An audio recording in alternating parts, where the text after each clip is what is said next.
Hey everybody, and welcome to another Meaning to Live Jed Said YouTube therapy video.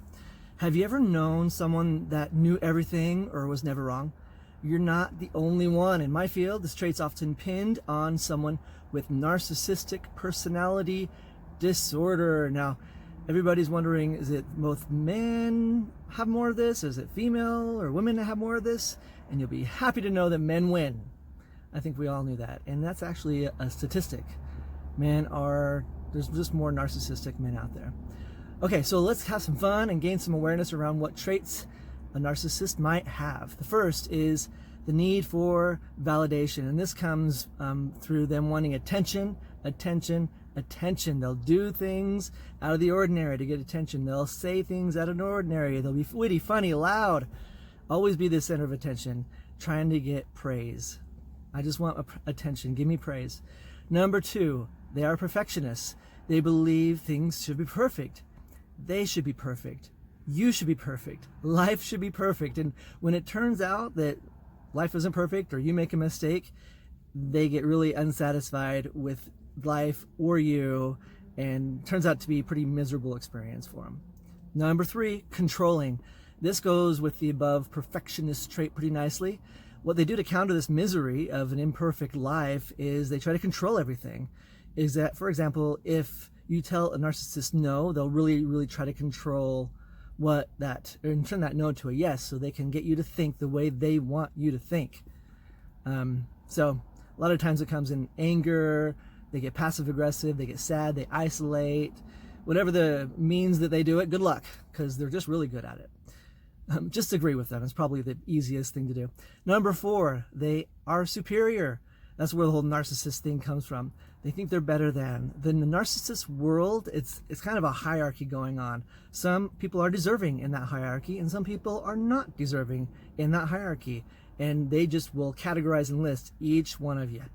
Like a character in a play. They'll play cast you. So, of course, they have this this real need to be on the top of the hierarchy, but it doesn't always happen. So what they do to still gain a superiority is they'll be the most wronged. They'll be the most victimized. They'll be the most disgraced. They'll be the most frustrated.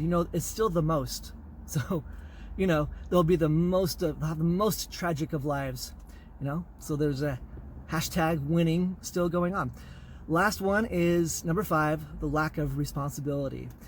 They're never responsible for anything unless it has to do with something that they've orchestrated that turned out well. And when that happens, again, they're going to get all this attention. And this is what I did this. This is how I orchestrated this is my awesomeness. That's when it turns out good and perfect. When it doesn't happen, they will just completely be the victim. And what they'll do, they won't take ownership, but they'll go one beyond, is they'll just blame. They'll really place their victim wrath on someone. And the tragedy is that a lot of the time, that wrath of this narcissistic misery will be placed on their family or people in the past who really loved them and supported them. So, yeah. And if there's any one person to blame, they'll use just sweeping allegations in order to allocate the blame somewhere. America, the legal system, religion, and what's beautiful and brilliant about this is that there's no way they cannot be the victim, because you can't change America or the legal system or the religion. When you think about it, being a narcissist is not as fun as it looks. It may seem they have things figured out, but that portrayed confidence is just a mask, hiding a well-established belief that they're just not good enough. The extreme avoidance of being vulnerable correlates to having trust issues, which, combined with the earlier mentioned belief that they're not enough, results in an impenetrable defense around any negative emotions. And also keeps them from actually being genuine. They can't really be themselves because they don't trust anyone to be themselves. I really want to go over how we condemn narcissists. Let's face it, it's easy to condemn anyone who carries those above traits. So hopefully, through understanding more about this disorder, we can make room for empathy. And that's just a good place to be.